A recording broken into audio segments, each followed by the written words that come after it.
অগ্নিমিত্রা পাল যেটা বলেছে তার জন্যে গোটা মুসলমান সমাজের কাছে তার ক্ষমা চাওয়া উচিত। একজন মহিলা নেত্রী, আমি কাউরি নাম বলবো না, তিনি গতকাল কি বলেছেন শুনলে ব্যথায় মনটা খারাপ হয়ে যায়। ইসলামের বিরুদ্ধে এত মানুষ কেন?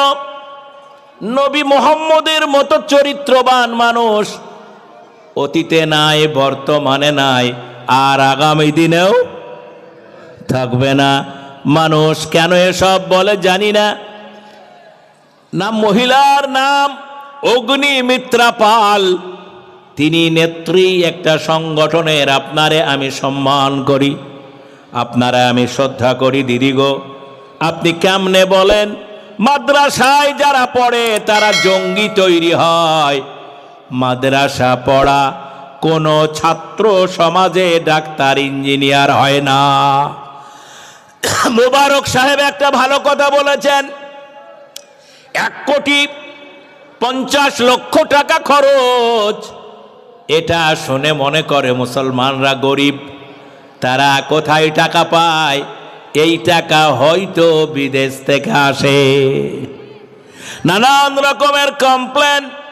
মুসলিম ভাইরা, আপনারা দয়া করে শুনুন, অগ্নিমিত্রা পাল বললেন মাদ্রাসায় যারাই পড়াশোনা করে তারা জঙ্গি হয়। শুনলেন না? শুনলেন না? জঙ্গি কাকে বলে? যারা সন্ত্রাসী, মানুষের প্রতি অত্যাচার করে। কোনদিন মালদা এলাকার মানুষ কোনদিন শুনেছেন কোন মৌলানা অস্ত্র ধরে থানায় ধরা পড়েছে? বোমা বাঁধতে গিয়ে ধরা পড়ে শুনেছেন? কাউকে গুলি করেছে শুনেছেন? আলেমরা, আলেমদের মতো ভালো মানুষ সমাজে যদি তৈরি হতো, পশ্চিম বাংলাটা সোনার বাংলা হয়ে যেত। ভাইজান, আমি অত্যন্ত বেদনার্ত মন নিয়ে বলি, এই পৃথিবীতে যদি এখনো ভালো মানুষ থাকে, একজন আলেমই আছে। কোরআনের হাফেজ যারা, তারাই আছে। আমার মা বোন যারা আলেমা হয় তারা আছে। মাদ্রাসার প্রতি এত মনোভাব কেন খারাপ? 21 শতাব্দীতে দাঁড়িয়ে কেন খারাপ আমার বুঝে আসে না।